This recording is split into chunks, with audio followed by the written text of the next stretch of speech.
So my name is Shauna Chambers, and I am the Assistant Director of the Financial Wellness Center in Student Financial Services here at Portland State. And thank you for joining us again today as we talk about what reopening on our campus looks like. So we have kind of a packed agenda, but I'm going to let my colleagues introduce themselves in just a moment. But real quick, I just want to give you an idea of what we're going to talk about. We're going to talk a little bit about the fall update and student life on campus. University housing and residence life is going to give us an update. We also have Luke here to talk about our class scheduling options. And then Emma is here to talk about our health and safety precautions. I'll talk about a little bit of student services information. And then Shoshana is going to join us to talk about our academic resources. And then we'll also end with some information about fall events. So with that, I'm going to have our presenters introduce themselves. Luke, do you want to get started? Hi everyone, my name is Luke Norman. I'm the Assistant Registrar for Registration Operations and Services. So if you stop by the registrar's office, you'll likely be speaking with either me or my team. Courtney? Hi everyone, my name is Courtney Sharoma. I use she and her pronouns. I am the Executive Director of University Housing and Residence Life and look forward to talking to you all a little bit more about housing this fall. And I'll pass it over to Shoshana. Hi, I'm Shoshana Zeisman-Perio, and I'm the Director of the Learning Center, and I will go ahead and pass it over to Emma. Hi, everybody. My name is Emma Stocker. I'm the Director of Emergency Management and one of the facilitators of the Campus Incident Management Team for COVID response. Mike. Thanks, Emma. Hi, everybody. I'm Mike Walsh. He, his, him pronouns. I'm the Associate Vice Provost, and I'm the Dean of Student Life, and I'll pass it on back to Shauna. Awesome. Thank you, everybody. We also today, go back the other way, have several moderators here answering questions in the Q&A chat. We're happy to have folks from financial aid, OIT, the library, the DRC, student health and counseling. We have someone from the Advising Resource Center, and also the Disability Resource Center. So we have a multitude of folks joining us answering your questions on the Q&A. So feel free to chat your questions in there. We will answer some of the questions live, but we are going to try to hold most of the questions for the end of the presentation. With that, I'm going to hand it back over to Mike. Thank you, Shauna. Thanks very much, everybody, for being here. And just to get us started, I wanted to bring us up to date on some general information about the fall update. So we'll be offering a variety of course delivery options, including remote and in-person, hybrid, and online. Most student resources will be available in person on campus and or virtually as well. So most offices will have both options available, which is great. So you can walk into offices, but you can also use Zoom or another remote possibility as well, which makes access even greater. We're planning a strong community-based environment with lots of protocols and safeguards, including, for instance, masks that will be required for all faculty, staff, students, and visitors in all of our buildings, and even outdoors when physical distancing can't be accomplished. So we'll be prioritizing essentially health and safety while still providing access to classes and student services and resources, which is intended to create a safe on-campus experience by, like I said, requiring and supplying face coverings, providing sanitizers across campus, and information about contact tracing and help from student health and counseling. So we'll move on now to the student life portion. Part of the great aspect of returning to campus is student life on campus. There's plenty of life in the classroom, but there's all kinds of activities and involvement and engagement outside of the classroom, and that's where student life comes in. We have areas to get involved in, which includes student activities and leadership programs, culturally relevant and identity conscious holistic support and services, as well as health, well-being, and recreation. So really the message we're trying to pass along to you now is to be in community and seek support. For instance, student activities and leadership programs will be working hard to meet student needs through a wide range of delivery methods, remote, hybrid, and in person, including, for instance, Party in the Park, which there'll be more information about later. Also, student organizations and our campus community partners are excited to build relationships and share experiences and support one another through different modalities. Campus recreation is open and welcoming folks for both in-person and virtual recreation and well-being activities. And it'll be good for you to note that the rec center membership is included with your student fees. Also, PSU provides a lot of support for students who come from diverse intersectional backgrounds, such as first-generation college students, military-connected students, students with disabilities, students with children, queer students, and/or BIPOC students. And for holistic, culturally relevant support in finding your community away from home, resource centers and identity-conscious and culturally relevant holistic advising is available to you on campus. So stay in the know with PSU's resource centers and services, including multicultural advising, by looking them up on our website and subscribing to newsletters and social media pages. I'll pass it on to Courtney now. Great, thanks, Mike. Hi, everyone. Excited to be here today to talk to you a little bit more about housing and residence life for this fall. We will be welcoming over 1,700 students to live on campus with us. And so now I'm going to kind of give you a snapshot of what that will look like. So our fall move-in is by appointment only. And so our office has sent that information out to students living with us. Our first year student move-in is on Thursday, September 23rd. And then our transfer, continuing, and graduate student move-in is Friday and Saturday, September 24th and 25th. We're continuing to accept housing contracts. That being said, we have very limited space. And so if you're still interested in living on campus, please submit that, but know to broaden your options that you might want to live in to make sure that you get a space for living with us. In relationship to housing assignments, this year we will have roommates, which is very exciting. I know a lot of students last year wanted roommates, and due to whether we were in the pandemic at that point, we prioritized single occupancy. And this year, overwhelmingly, students will have roommates. And so that's an exciting time to connect and engage with students that also go to Portland State and to start some more community building and engaging with one another.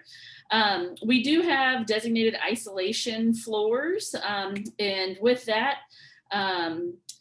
we will utilize those as needed with working with our partners in student health and counseling, and we've definitely worked with them over the past year and continue to update our policy and protocols accordingly to meet the needs of where we are within the pandemic. In relationship to dining, Victor's Dining Hall will be open. That's located on the first floor of Ondine, and it is a self-serve option. You are able to take your food to go, and you're also able to eat in hall in the dining room. And so we have a variety of options for folks' comfortability, or if you're on the go and want to grab a meal, you still can do that. There are also additional cleaning and safety measures that are being implemented in the dining hall to make sure we're keeping our guests as safe and comfortable as possible. In relationship to the vaccine verification, just as we know, Portland State has a vaccine requirement. Residents must complete the vaccine verification requirement and be audited with SHAC before fall move-in. So that's something a little bit more unique, is if you're living on campus, you have to fill out that vaccine verification, and it has to be audited by SHAC by the time that you move in for fall. If residents do not complete this requirement, you will not be able to move in. So make sure that you're getting that to-do list item checked off your list before you come onto campus. And then just to share some additional COVID-19 safety measures that we are doing in hall, just like the institution, face coverings are required in all of our residence halls and the dining center at all times, except when students are in their assigned room. So if you're in your assigned room space, you're able to take that mask off, but if you leave that space, we ask you to put your mask right back on. We also have increased cleaning and high touch surface areas and shared spaces. And then we are highly encouraging and sharing the resource of Shack to students who may be experiencing COVID symptoms so that we can make sure we're taking the best care of you to get you better and ready to focus on your academics. And so we are definitely prioritizing the health and safety of our students living on campus, and we're excited to have you live with us this fall. And now I'll pass it on over to Luke. Thank you so much, Courtney. So I'm going to be discussing with you a little bit about what you might expect with the course offerings for this upcoming term. So as many of you have experienced over the last year and a half, the ways in which you might interact with courses has shifted pretty significantly. Most departments on campus have added options different from the more traditional in-person experience. If you've not already done so, you can log into your course schedule and see which of the 6 course delivery methods are going to be used for each of your courses. So in brief, those delivery methods that you might see are in-person, hybrid, remote with scheduled meetings, remote with no scheduled meetings, online, which includes an online fee, and attend anywhere, which is a new option that we're exploring this fall term. I'm going to dive into those a little bit more in the next slide, but before we go there, I wanted to briefly include some additional information that I think you might find helpful. I highly encourage everyone to become really familiar with the academic calendar on PSU's website. It has a lot of really important information about registration deadlines, payment deadlines, university holidays, those sorts of things. Some of the ones that I really wanted to highlight, registration, while it's been open for continuing students for several months and likely for incoming students at least a couple of months. The last day to add courses is still open. It's open until October 3rd, which is the end of the first week of classes. And you can also add courses with instructor approval through Friday of week 2, so October 8th.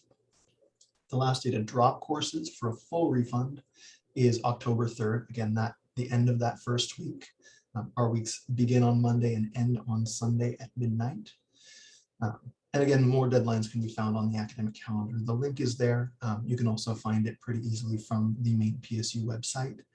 I also wanted to just point out that it's really important that you become familiar with these deadlines. Students are considered responsible for being aware of these deadlines, as well as initiating any registration changes. Broadly speaking, your instructors or your advisors, while they might help with registration, they might give special permissions around registration, you are still the one who needs to make those changes. So you need to be the one initiating those sorts of changes. We can hop onto the next slide. So like I said, I wanted to dive into these course delivery methods a little bit more. Some of these you might be familiar with, especially if you've been taking courses over the last couple of years or the last year and a half. In person is certainly the most common, the traditional method of teaching, and most of our courses are being offered in this format. And that takes place in person at a standard published meeting time and location. You should expect that in-person attendance is required for a course that is listed as in-person. Hybrid courses are less common. They have a significant amount of their learning shifted to some kind of a remote environment. There is still some traditional in-person instruction, but it's reduced. So still you should be keeping a close eye on the scheduled meeting times. Those are very likely times that you will be specifically on campus for those. Remote with scheduled meetings is one of our more common remote options. That's very similar to in-person, where it has very specific meeting times, but it is being offered entirely remotely. That would usually be something, so we also call these synchronous meeting times. So if you hear synchronous versus asynchronous, that's what we're talking about. Most often these are offered via Zoom, some kind of a live stream, where you should expect to be participating in the course during those published meeting times. Remote with no specific meeting times is not being used extensively, but it's where most of the course material course delivery has been shifted to a virtual format. Often that would be recorded lectures or something along those lines. More common for an asynchronous learning would be the online learning option. That's a fully online course that has been very intentionally designed and constructed for completely digital interaction. Those courses do have an additional $35 per credit online learning fee. So if you've registered for one of those courses, you'll see that as a separate line item on your billing statement. And then one of the new options is the Attend Anywhere option. We're seeing a lot more of these courses being adopted by departments. This is a course that offers the traditional in-person option, but students can also participate in the course remotely. And you don't need to necessarily make that determination when you're signing up how you're going to participate. If you were sick or you were unable to come to campus for some reason, you could still participate in the course remotely, even though it's being offered in person. How that's going to be offered by the instructor is going to vary depending on the instructor, but it's very possible that this will be something similar to the remote scheduled meetings where there's a synchronous online session. So you should plan to still be available during those meeting times. Move on to the next slide. So I wanted to briefly discuss how you could see your schedule and how you can search for courses specifically by their delivery method. So on the left-hand side here, you'll see in the schedule of classes, when you're looking up courses, if you select the advanced search option, you'll be able to see under one of the filters is the course delivery method. And you can select one or multiple of these course delivery methods while you're searching for classes to filter courses only by those delivery methods. Additionally, on the right-hand side, when you're looking at the courses in the course listing, you'll see under the course title, the specific delivery method that is being offered for that course. And that's the highlighted portion there. When you select the course, if you're pulling up more information about the course, you'll also see it under the class details.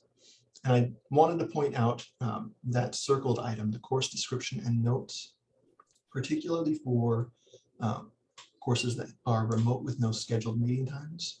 I highly encourage you to check the course description and notes. There may be more information provided by the department in those course description and notes about how that course is going to be offered if you're curious. And of course, there's a link at the bottom on the left-hand side with more descriptions, basically the descriptions that we went over in the previous slide of how to read the class schedule. So if you have any questions as you're going through, feel free to check out that key to the class schedule. These are some of the questions that we've received from students over the last year and more recently. What's the difference between online and remote has been a pretty common one. And I wanted to point out that, again, most of the remote courses are remote synchronous. So that would be one of the biggest differences between online and remote. Remote synchronous courses are fairly analogous to an in-person course. They're often courses that used to be offered in person and have been shifted to a remote learning environment. Where an online course, those courses that have that specific online learning fee, were again very intentionally designed to be digested online fully. So there was a lot more work put into those fully online courses to make sure that it was a robust but asynchronous or not scheduled learning experience. And another question that we've got from a lot of students is, if all of the classes that you're taking are remote or online, will you be able to avoid going to campus all term? And hypothetically, yes. Again, while like Mike had mentioned early on, most departments are offering both in-person and remote options for student services. So it is very likely that you would have no need to come to campus if you were taking all remote or online, or again, those Attend Anywhere courses. I think that's everything. So I'm going to pass it on to Emma for our health and safety precautions. Thanks, Luke. And thanks everyone for joining us and sticking with us through the multitude of topics today. So I'm going to start out with about the vaccine requirement. This was implemented for our campus over the summer with an effective date of September 7th, that all students, faculty, staff, any employee, people that are working, learning, engaging on campus are required to report their vaccination status to Portland State. And we have a sort of a tracking mechanism for that. SHAC, our Student Health Center, is managing the data for students. Human Resources is managing the data for employees. And what we see now, if you're watching the news, is that this requirement, when we implemented it over the summer, we were sort of alone in that realm. We now see this being part of federal recommendations and requirements, and also state level recommendations and requirements. So we have this in place. And if you are a student, as Courtney mentioned, that is living on campus, there's a review process there. And it's important that you answer the questions about your vaccination status as soon as possible if you haven't done so already, and certainly before joining us on campus. You can find, although this information may be confusing, there are some pieces of it which have changed from maybe where we've been or could still change. So I'm going to drop a link into the chat bar here for the attendees to see, which is a link to our main COVID-19 response page. And there are audience-specific relevant links on all the topics that I'm going to talk about today for COVID response. So if you want to see more about our vaccination policy, you can find it linked there. More about resources for students coming back to campus related to COVID, you can find it there. We've tried to really collate everything into one place. So that's the first link that I've dropped in there. The vaccine requirement for students is in place now. We are required to offer two kinds of exemptions: a medical exemption, which would require a doctor's note, or a non-medical exemption. And there might be religious or other deeply held philosophical beliefs that you have that you would follow that route. So we have, I will say, and someone mentioned this in the questions, we actually have a phenomenal vaccination rate on campus in our community. I'm going to add a second link in the chat. And for those who might be watching the recording, you can find all these things linked on the main PSU homepage. There's a drop-down menu there. The link that I've just added now is the dashboards. So you can find weekly updated numbers on our vaccination rate. And currently we have better than 90%, 96% of employees reporting that they are vaccinated, 91%, almost 92% of students reporting that they are vaccinated, which is far higher than the county, far higher than the state. Really, our community has taken this very seriously, and that's really heartening to see. I think it speaks to all of our desires to be back in person together. And this certainly makes that possible. And so it's one, can you actually go back a slide, please? The vaccination requirement is one of the many things that we have in place.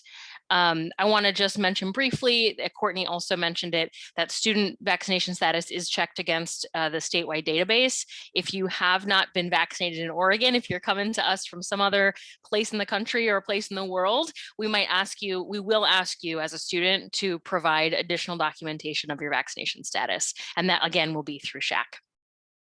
Okay, I'll take the next page now. So I've shared with you the main COVID response page, and you can find updates on all these topics there. The dashboards page to see where we are with vaccination rate. There's also case information on there.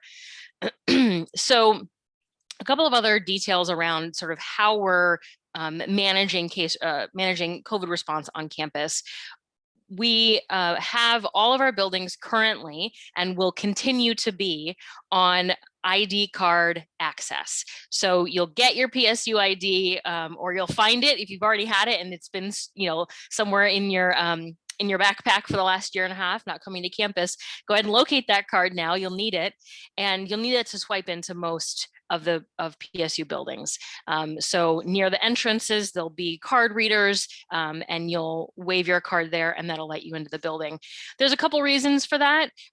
Primarily, the biggest one is about contact tracing, and it'll help us to know who is in a building, and if we need to do a larger piece of contact tracing. So you'll see those card readers. Face coverings or masks. These are now part of our, fashion accessories. We have them with us all the time now. And those are required to be worn indoors, including in classrooms, when you're walking through a building, when you're getting a snack to take with you from the student union building, you do need to have a mask on. If you forget your mask, or like happened to me the other day at the grocery store, the elastic broke. If you need a mask, you can basically find any building entrance, and there will be a mask dispenser there. You can get one of those single-use masks, those surgical masks to wear. So they'll be available for you all over campus, and there's lots of signage to indicate that. It is okay to remove your mask to eat or drink. Actively eating or drinking, you're making your way through a sandwich, or you're finishing that cup of coffee, you certainly can take your mask off. But masks have to be worn, and masks cannot be removed to eat or drink in the classrooms. So you want to finish that coffee before class, as opposed to taking it with you into the classroom. We want to maintain that environment with masks on at all times. So you'll find masks everywhere, and we do ask that you keep them on in the classroom at all times.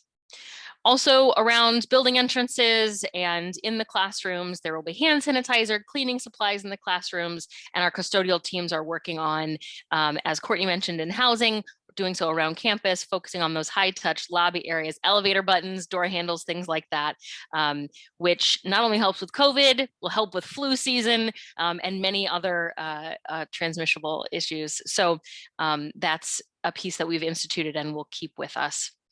Additionally, we've updated, and we did this last summer, the HVAC systems, the building air handling systems for air conditioning, for heating. We've updated those to the national standards for mitigating COVID-19 transmission.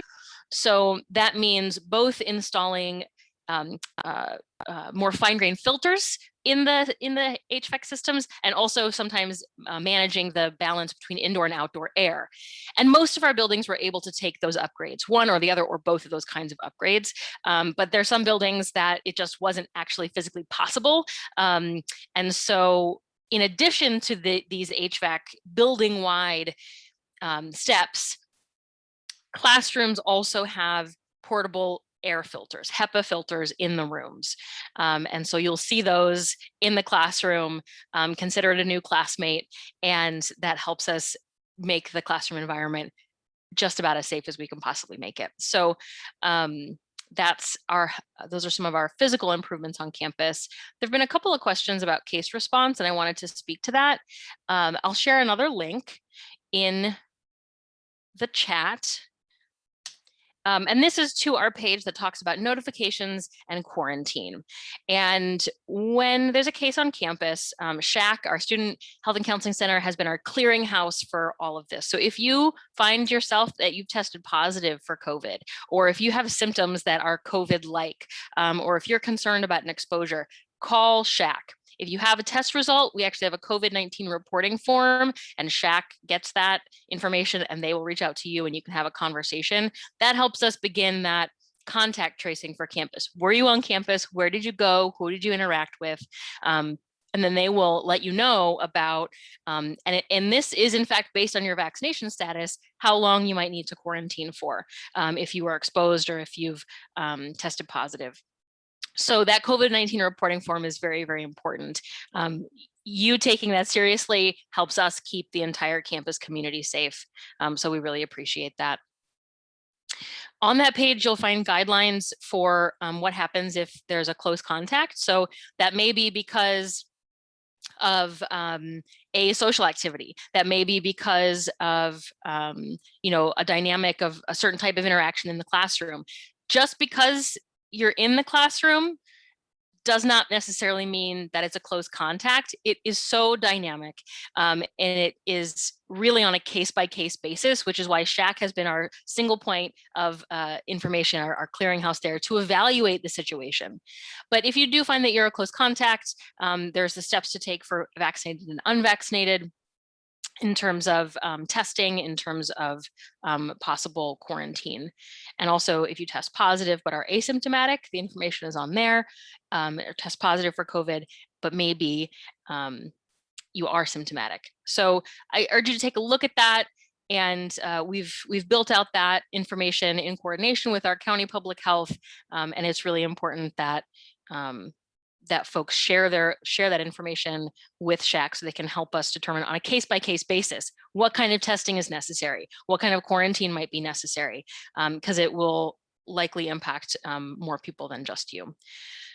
So I think that's what I was going to share now until the Q&A, unless there's anything, Shauna, you'd like me to visit a little more. I think that's great. Thank you. Yep, thanks. With that, I'm going to actually talk about our student services. So Mike did mention this a little bit before, but most of our services are now open with face-to-face options and as well as virtual options. So we do have our Office of Financial Aid and our Financial Wellness Center, the Registrar's Office, the OIT Help Desk. Most of those, all those services will be open in the FMH lobby on next Monday, the 20th for sure, the latest. But we do offer lots of all of our support services still 9 to 5 virtually and over the phone. So if you have any questions about those, please visit our websites and let us know. We have also our chat available too. Most of our offices are chatting students as well through our website. So please feel free to contact us. Also, a lot of people have asked questions about ID cards. Like Emma said, you will need an ID card to get into all the buildings except for our building where ID services is.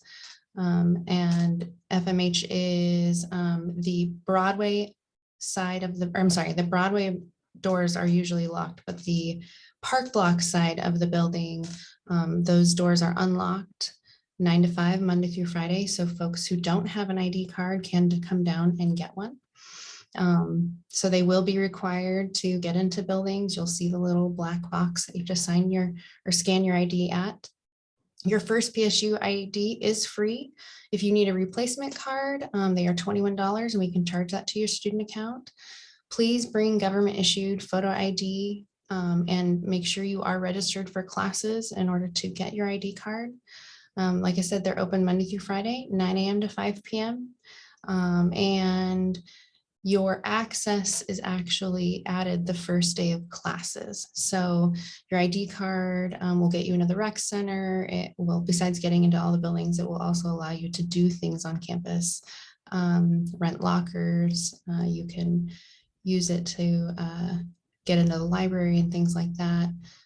Use it at the all the many different student services across campus that we have available. So you'll want to carry that ID card with you.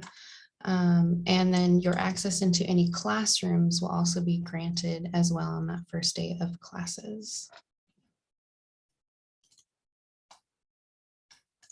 Let's see, and I'm going to hand it over to Shoshana. All right, thanks, Shauna. So I'm going to talk a little bit about some academic resources. So the first up is the Learning Center. And we offer academic coaching, which is where you can meet one-on-one with a graduate academic coach or a professional academic coach to give you academic support, help you increase your motivation, or maybe you need a little bit of help with your time management. We have 8 academic coaches ready to help. All appointments can be in person or via Zoom.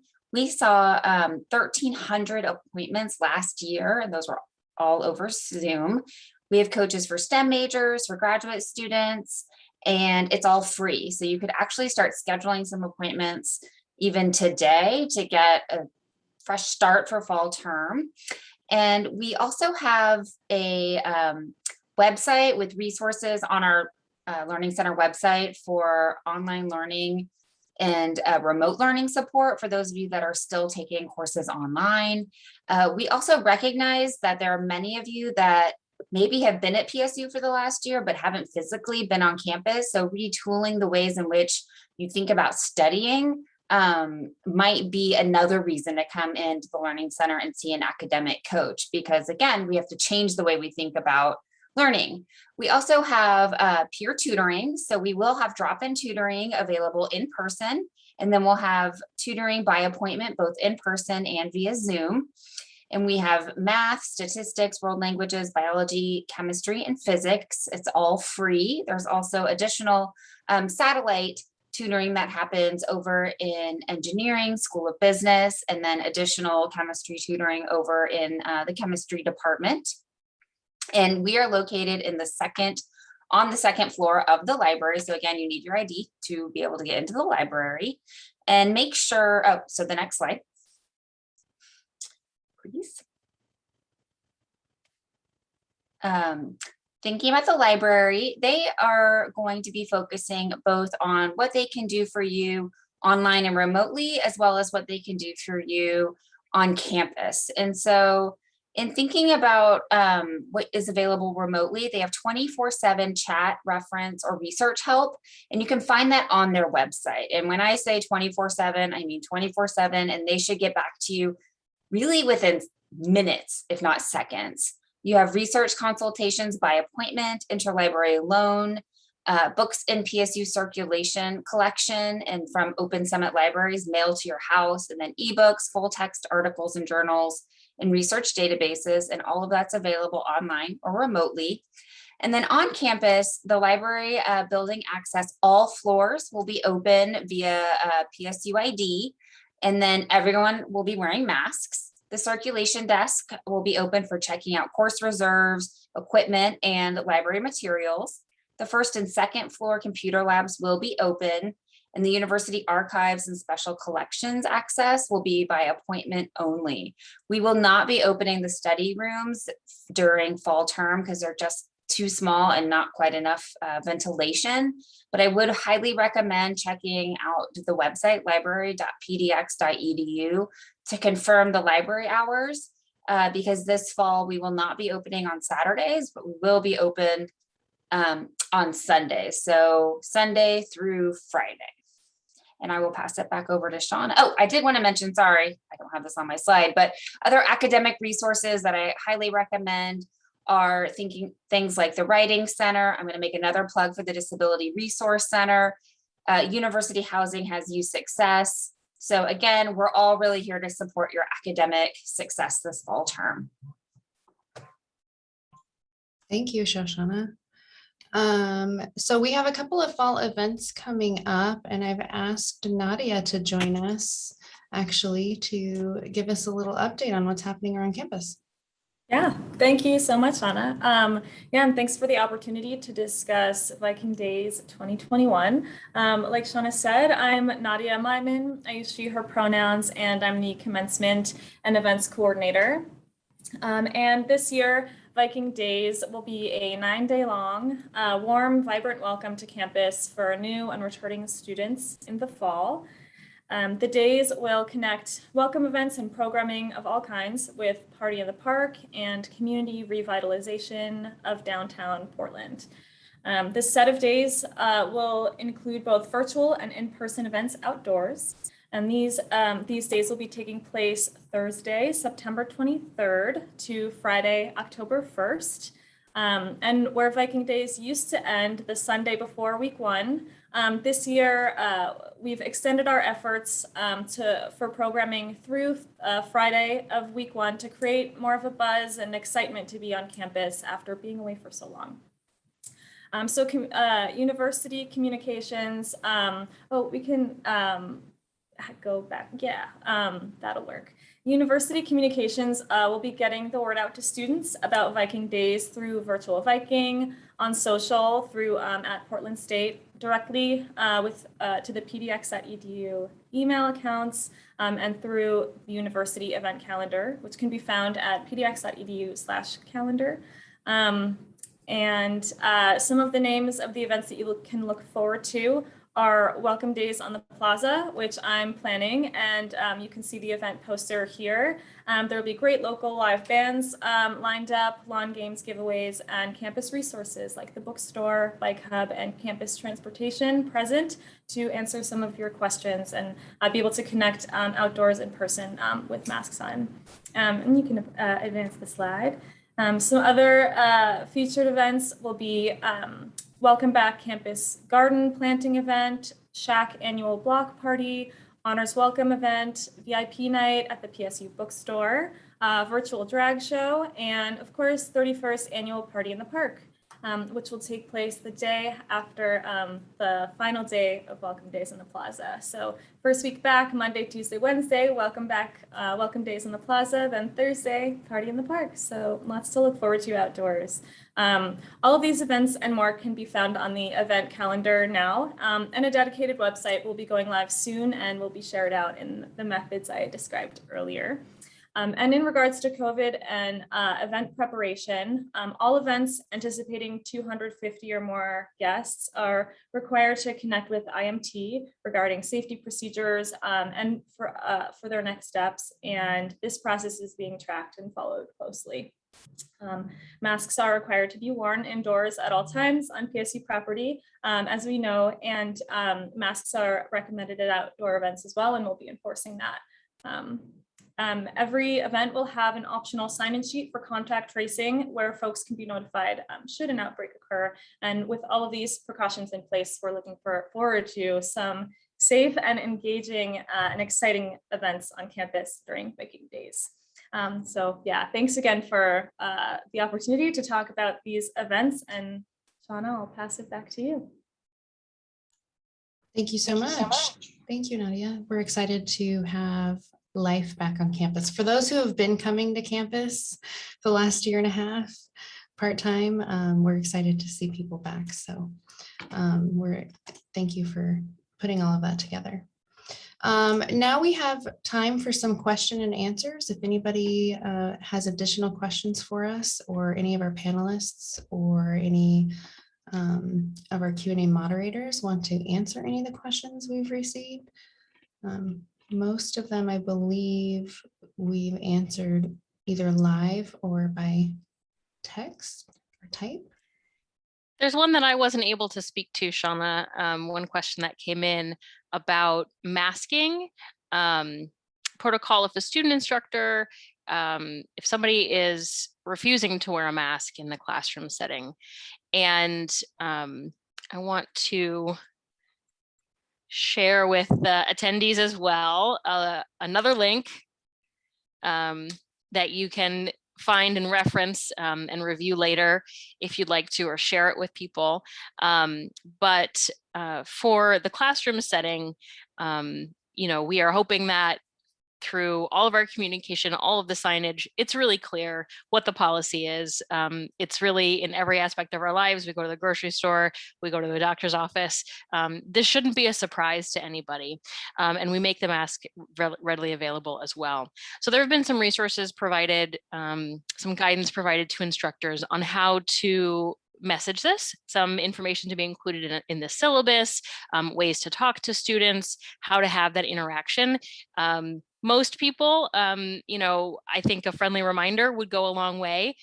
Perhaps they've just left a private space and forgot it. Perhaps they are going to get a mask because there's broke. So, we encourage folks to have friendly interaction. If that doesn't feel like it's a good thing to have in that moment, we do have a mask policy violation report form, and that's linked on that page. But in the classroom and in that specific student context, there is sort of an escalation process where if a student refuses to put on a mask, the instructor can ask the student to leave.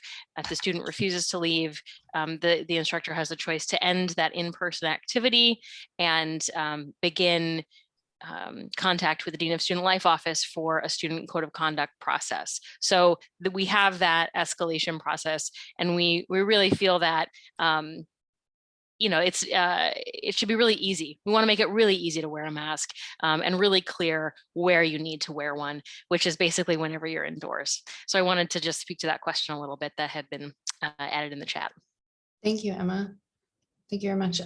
Someone also posted, will parents be allowed to come inside any of the buildings when they visit? I know parents right now are coming in to FMH and meeting with the financial coaches if they need to or want to. But Courtney, could you speak a little bit about the dorms? Are visitors allowed?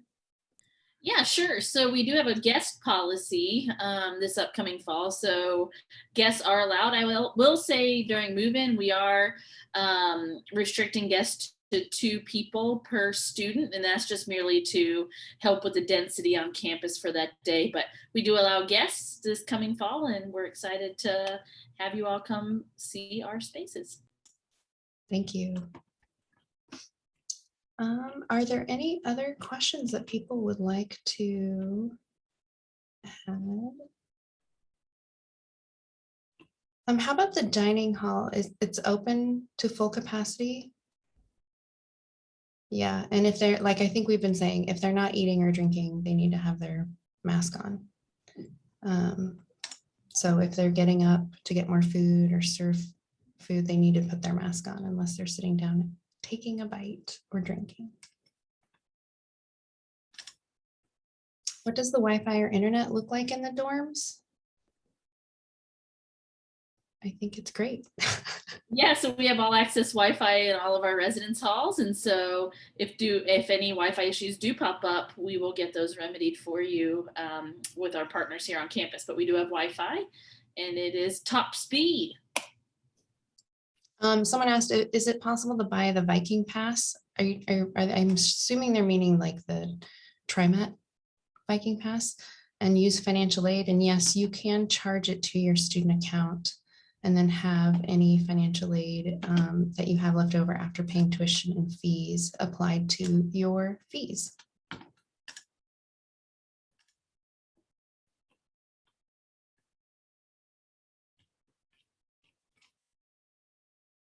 Do you need to get a student ID card if we're taking classes online only?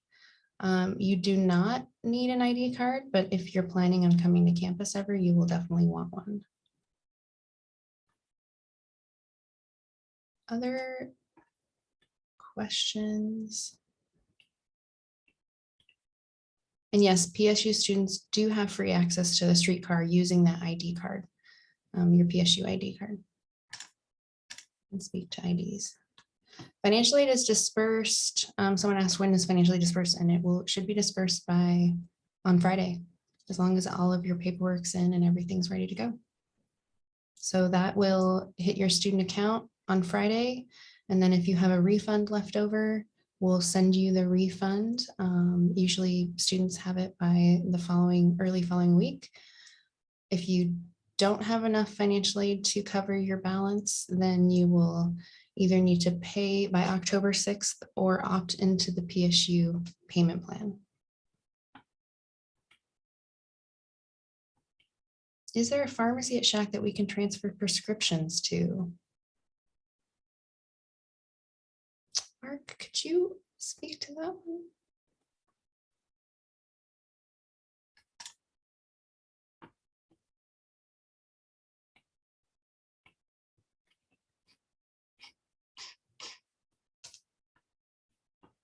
Any other questions? Let's see. Is there a discount for TriMet besides the streetcar if you're a student? There are options on the TAPS page, transportation and parking page. I do know that TriMet itself has some discounts as well for low income folks. So check out the TriMet website as well.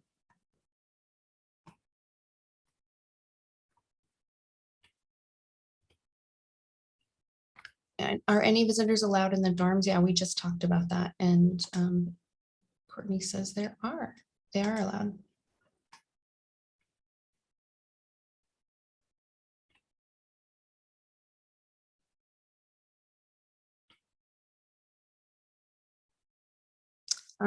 Someone asked, does my old ID card that looks kind of like a credit card still work? It may, but come to ID services and we will replace it for you because that's very old. And like I said, ID cards, ID services and the cashier's office are open 9 to 5, Monday through Friday. So that means that the doors on FMH facing the park blocks are unlocked those hours as well. So if anyone has any questions and you're on campus, feel free to stop by.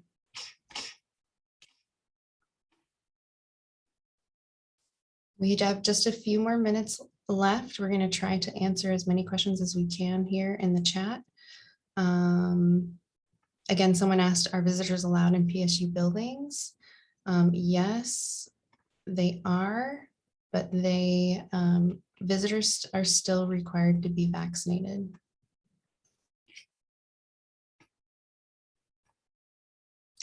We are recording this and we will have it available to folks as well through Virtual Viking and our website. Emma, did you want to add something? Yeah, just a point of clarification. Visitors are not the PSU vaccination policy does not apply to visitors on campus. Oh, I thought it did. I thought I read that it did. Well, I've been telling people they need to get vaccinated. I think it's important we share the news to everybody in our lives that vaccination is really important. It'll help us get to the other side of this thing. But for a PSU policy, our PSU policy on the vaccination status, that applies to employees of PSU and to students at PSU. Thank you very much. Thanks for clarifying.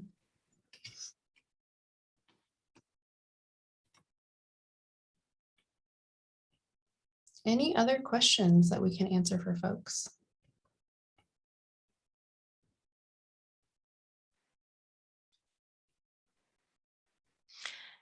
I will put in one more recommendation for the employee-focused webinar that is happening on Friday of this week.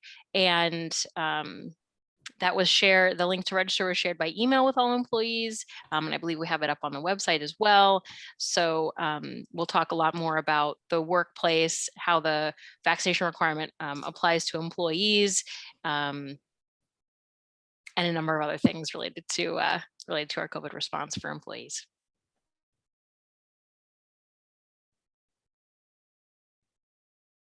I'm just looking through some of these questions here.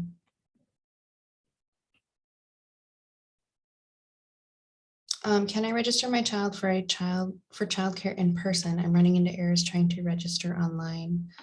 I would reach out to, I'm going to put in the chat here, to the Office of Students with Children. Let's see.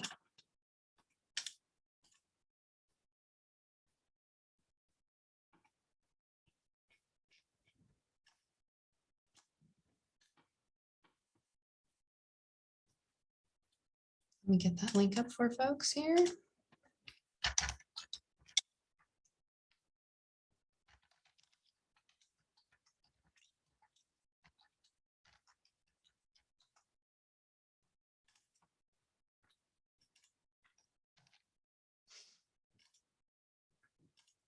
I do know that the childcare options are opening back up, so we want to make sure we have that to everybody.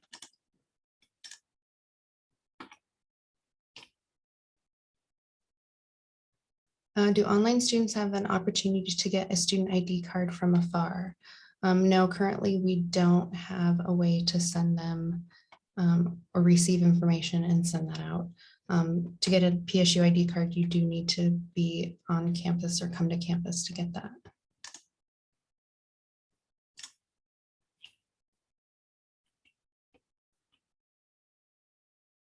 Let's see.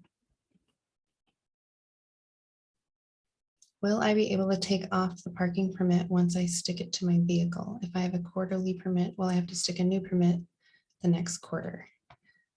Yes, there's usually a permit that you have to have for each term, but transportation and parking can give you more information about that.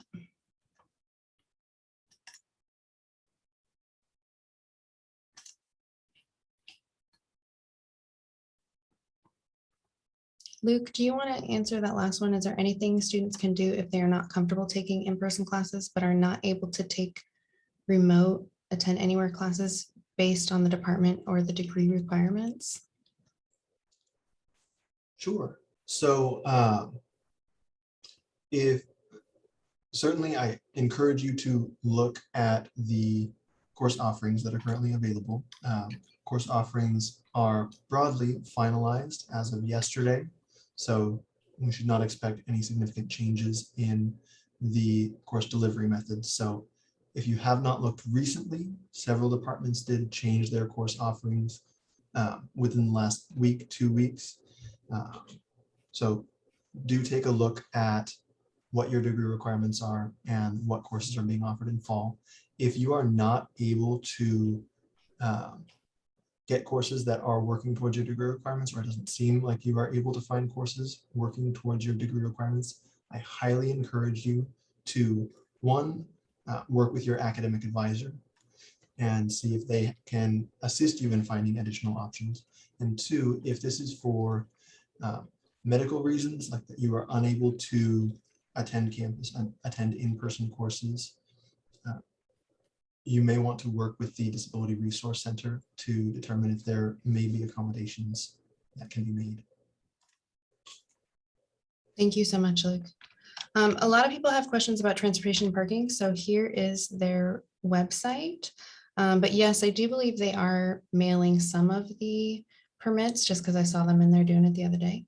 But I'm not sure, you'd want to check with them to double check that they can send that to you. But please reach out to transportation and parking if you have any questions. And I do believe they're open Monday through Thursday right now.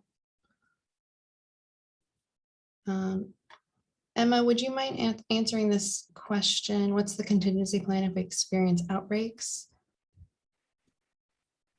We talked about that briefly. Yeah. So one of the links that I shared earlier, and I'll put it in again, just if folks want to take a look at it, about notification in quarantine. Dropping in the chat. There it is.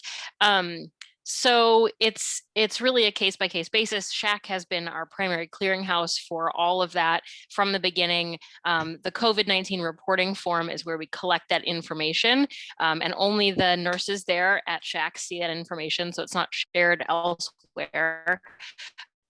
They talk with the individual who's reporting symptoms or who's reporting a positive case, and then they have to assess it on a case-by-case basis because every situation is unique, right? Someone may have been on campus for several days and they've been in multiple classes or in different offices, and that would be, possibly extensive communication that we would need to do. They may have been on campus only once and visited the library and been sitting by themselves away from people. So we have to look at every situation as unique, and the staff there, the medical staff there, are exceptional at doing that.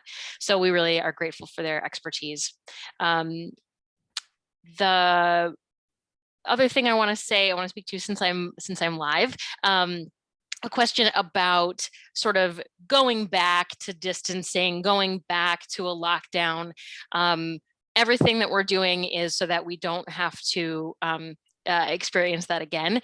And we want to stay in person. We want to be together. So it's really important that we have folks participate in the vaccination program, report symptoms to SHAC, use the COVID-19 reporting form, and take that seriously. We would follow any requirements or mandates, or we had an executive order for higher education for about a year that mandated certain things. If anything like that came down from the county public health or from the Oregon Health Authority, we would obviously have to implement that at PSU. We have our campus incident management team, which is representative from multiple operational units around campus who's been looking at all of the requirements and industry standards and what our peer institutions are doing and building that response plan for Portland State. That team is active, that team is still meeting, and we have a lot of work in front of us still in terms of new pieces that are changing. But that will be the group. That would implement any changes that came our way. There are several work groups, and it extends to academic continuity. It extends to case response, vaccine requirement, physical environment, and these folks have been working for 18 months to keep our campus safe and working and operational. There have, the teams in housing, the teams in IT, teams in SHAC. These folks never left campus and have been doing a phenomenal job getting it ready, keeping it warm for everyone to get back and be together. Just in our last, we're already 2 minutes over, but can you answer the question, is vaccination status verified for employees or staff the same way it is for students? Do we know that yet? It is not the same way. That would be through human resources. It's an employee health and safety record. And we had a plan for a process there, and now there are possibly new regulations coming from OSHA, the Occupational Health and Safety Organization, at the federal level and or at the state level. So we're kind of on pause with that right now to make sure that we do that process in compliance with those regulations. But that would be run through human resources.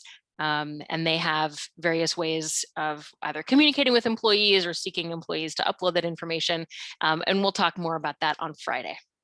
Thank you so much, everybody, for being here today. I really appreciate everyone's time and questions. And please let us know, reach out to any one of our offices with any further questions. We're always happy to answer them for you. And we look forward to having everybody back on campus. So hopefully we get to see each other soon. So thank you, everyone. Take care. We'll talk soon.